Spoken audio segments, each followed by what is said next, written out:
Magandang araw po, welcome po sa aking channel, Love9 TV. Patalasasan po, meron po ba kayong mga properties na napapabayaan or non-performing assets? Plan nyo ibenta, pero wala kayong oras sa pagbenta nito. Kung ito'y pagkakatiwala nyo po sa amin, tawag lang po kayo sa aking numero, usap po tayo, gawin ko po ng video for free. Yes, libre po, wala po kayong babayaran. Tutulungan pa namin kayong mabenta ang inyong property.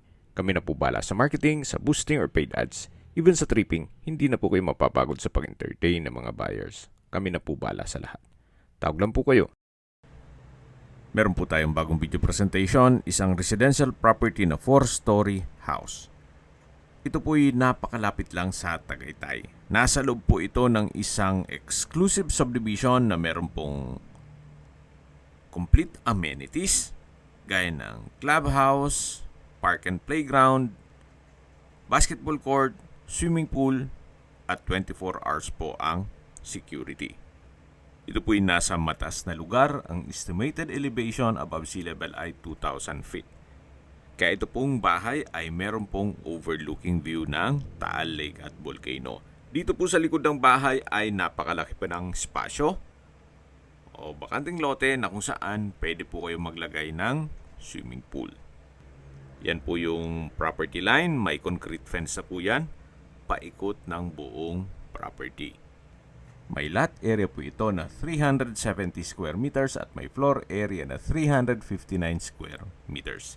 Titulado, buhay po ang may-ari, kaya wala po kayong maging problema sa documentation o sa transfer ng title. Dito po sa ground floor ay yung dining area, formal kitchen, may receiving area, at tungkol naman po sa mga kagamitan, pwede daw pong pag-usapan ni owner. Pero sa ngayon, lahat pong furnishings ay hindi po kasama sa magiging presyo nito. Kung may ilang magustuhan ninyo, pwede nating i-negotiate. Dito naman po yung formal kitchen. May kitchen countertop, gas range, range hood, kitchen window, wall-mounted kitchen cabinets, at storage ng kitchen utensils. Meron din pong kitchen drawer. Ito naman po yung maid's room. Sa ngayon, ginawa po nilang stock room.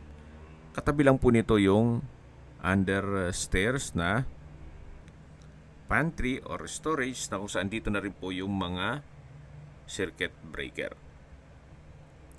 May wooden shelves, then tile flooring at may ilaw na rin po dito. Marami din po kayong pwedeng mailagay na kagamitan dyan. Then naka wooden door din po. Ito po yung hagdan, mamaya po akyat tayo dyan. Yan po yung receiving area. Then dito naman po yung common toilet and bath, na kung saan ito yung naka-tile bathroom wall. May shower curtain, hand wash basin, water closet with bidet, at may bathroom window. Ito po ulit yung dining area. May ceiling fan.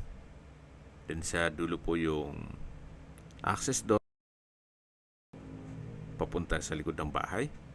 Yan po yung countertop. At ito naman po yung access door na papunta na dito sa dirty kitchen o service area. Naka-tile flooring at naka-enclose po yan. Then yan naman po yung stock room. Malaki naman po ang espasyo dito. At dito naman po yung extension o covered area ng service area o laundry area. Ito po yung access door. At mula po dito matatanaw naman natin yung likod ng bahay. So covered din ito. Then may garden set sa dulo kung saan doon tayo nag-start ng video. Ito po ulit yung service area o dirty kitchen. Then sa dulo yung stock room. Ito po yung aluminum screen door na access naman dito sa may dining area at formal kitchen. Yan po ulit yung receiving area o salas, depende kung anong tawag nyo dyan, At ito na po yung hagdan na kung saan naka-tiled staircase, wooden handrail, at meron din pong staircase window nag-serve as natural sunlight. Nandito na po tayo sa second floor. So dito po sa second floor ay yung mga kwarto. Ito po yung first bedroom. Malaki naman ang spasyo. Meron pong malaking glass window. Then meron pong access sa balkonahe. At may sariling toilet and bath. Meron pong his and hers vanity. May bathroom countertop. Bathroom cabinet. Vanity mirror. Shower enclosure. Ito po yung dual entry or Jack and Jill dun sa kabilang kwarto. Dito po yung water closet with bidet. May bathroom window. At balik po ulit tayo dito sa kwarto. Ito po yung tinutukoy ko na balkonahe. Yan po yung property line. Then meron lang pong dahon ng palm tree dito. Pero matatanaw naman yung likod ng bahay. Balik po tayo dito sa kwarto. Meron pong wardrobe. May ceiling fan. Sa pintura ng ceiling at wall, kung hindi naman maselan, pwede pa po. Maayos pa po siya. Then mayroon na rin po palang window type aircon. Ito naman po yung kabilang kwarto. May ceiling fan. Halos same size lang po sila. Then sa pintura ng ceiling at wall, maayos naman. May window type aircon. Then may customized window glass. At ito naman po yung walk-in closet. At katabi lang po nito yung access door dun sa sharing na banyo or Jack and Jill. Yan po yung shower enclosure. So ito po yung pangalawang kwarto. At lalabas na po tayo para check natin yung ibang parte nitong bahay. So ito naman yung pangatlong kwarto. Sa spasyo, halos pares lang po nung mga nauna. Then meron pong window type aircon, then glass window, at may sariling toilet and bath. Yan po yung pangatlong kwarto. Halos to maximize po nila yung space kasi dito sa dulo ay ginawa nilang walk-in closet na meron pong mga wooden rack. Dito po sa second floor ay meron pong tatlong kwarto. Matatanong natin yung hagdan at akyat po tayo. Samahan niyo po ako. Meron po ulit staircase window. May curtain. Then ito pong staircase ay naka-tile flooring din po at naka-wooden handrail. Dito naman po sa third floor ay yung main door. Ito po yung main door at paglabas po natin may aluminum screen door. Then yung covered na garahe o carport. Kakasya po ang dalawang sasakyan. Sa taas po ng garahe ay yung mismong malaking balkonahe. So yan po yung frontage. Then meron din pong covered lanay. At sa dulo po ay meron pong maliit na hagdan na papunta naman sa likod ng bahay. Balik na po ulit tayo dito sa loob. At mula po dito sa main door at garahe, dito naman po yung third floor na meron pong dining area. Then meron din pong maliit na kwarto. At dito naman po nakapwesto yung living area o salas. Na napakalaki po ng espasyo. Sa mababanggit ko pong presyo ay hindi po kasama ang mga kagamitan. Mamaya po sa dulo pati ng video pag-usapan natin ang presyo nito. Ito po yung access door na papunta naman dito sa balkonahe na kung saan napakaganda po ng tanawin. Napakaaliwalas. Tahimik ang lugar, sariwa ang hangin, at malamig po ang klima. Tanaw na tanaw po ang Taal Lake at Volcano, pati po Mount Makulot. Yan po yung likod ng bahay. Napakaraki pa po ng espasyo. At hanggang sa dulo po ang balkonahe. Balik po ulit tayo dito sa loob. So yan po yung living area o salas. Sa dulo po may countertop, then wall-mounted cabinet. May modern design light fixtures sa ceiling. Yan po ulit yung main door. At dito naman po yung isang kwarto. Na kung saan sa likod po niyan ay yung garahe. So, pwede po itong maging guest room. At labas po tayo. Yan po ulit yung dining area. Ito yung main door. At ito naman po yung powder room.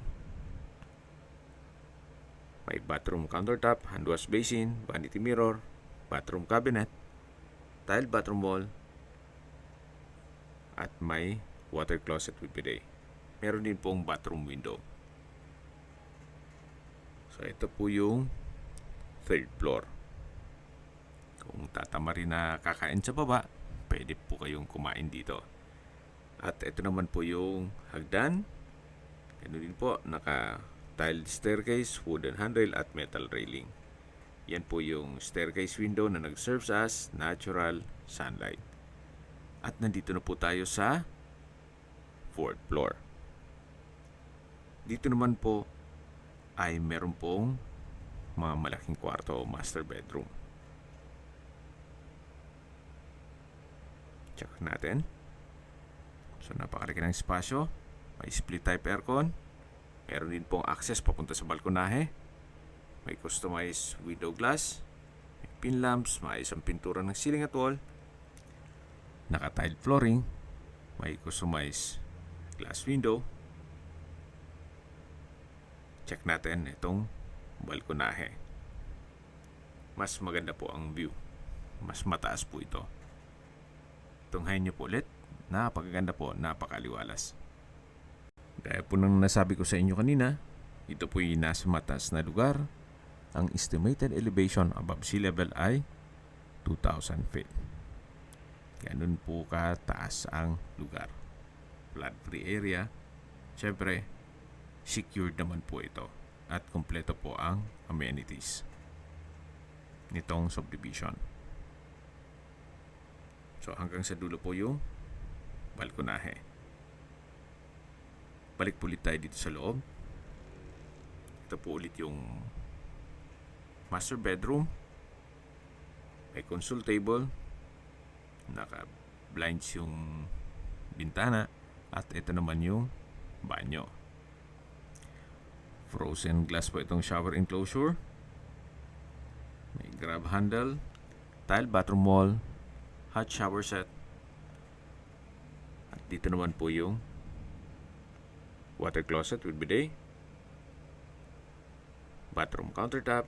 Bathroom cabinet, vanity mirror, bali couple po yan. Labas po tayo. Tunghayan nyo po ulit itong master bedroom na napakalaki ng espasyo. Labas na po tayo dito. At ito naman po yung kabilang kwarto na kung saan ginawa muna nilang opisina. At sa dulo po meron din pong access papunta sa balkonahe. tile flooring, may center lamp, pin lamps. So, kumpleto din po. Ito naman po yung another room na kung saan sa spasyo sakto lang. Meron po itong double deck. Then may sliding glass window.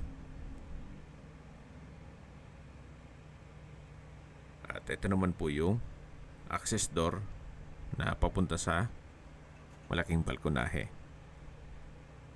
Sa baba po nito yung garahe. So, kung meron po kayong okasyon, pwede rin pong ganapin dito. Okay, sa distance, location at travel time portion na po tayo. Mula po sa Twin Lakes, ang distance is 6.4 kilometers at ang travel time is 12 minutes. Mula naman po sa Mendez Crossing, ang distance is 12.8 kilometers at ang travel time is 20 minutes. Mula naman po sa Tagaytay Rotonda, ang distance is 29 kilometers at ang travel time is 35 minutes. Kumpleto na po doon gaya ng malls, hotels, restaurants, banks, schools, church at hospital. Yan po yung laging binabanggit sa aking video na dapat nyo i-consider sa paghanap ng property yung meron pong malapit na hospital. Hindi ko naman po sinasabing sakitin kayo. Yan naman po for emergency purpose lang naman. At mula naman po sa Manila o sa airport, ang distance is 76 kilometers at ang travel time is 2 hours and 28 minutes. Okay, sa presyo na po tayo. Binebenta po ito ni owner sa halagang 19 million pesos net. Ibig mong sabihin, si buyer na po ang sasagot sa lahat ng taxes at expenses with regard to documentation. Ulitin ko lang po, ito po ay located sa isang exclusive subdivision na malapit sa Tagaytay na meron pong 24-hour security at kompleto ang amenities. May lot area po ito na 370 square meters at may floor area na 359 square meters. Tungkol naman po sa dokumento nito, ito po'y titulado, buhay po ang may-ari, kaya wala po kayong maging problema sa documentation o sa transfer ng title. May 6 bedrooms, 4 toilet and bath, 4-story at nasa loob ng isang exclusive community. Kung may mga katanungan po kayo, tawag lang po kayo sa aking numero. At sa mga kababayan naman natin nasa ibang bansa, meron po akong WhatsApp, Viber at Telegram. Same number lang po, 0917-316-3399. Sa mga nagtatanong naman po ng aming Facebook, meron po aming Facebook page na Nov9TV at Facebook Real Video. Meron din pong TikTok at Instagram. May ibang YouTube channel po kami, the Nov9TV channel,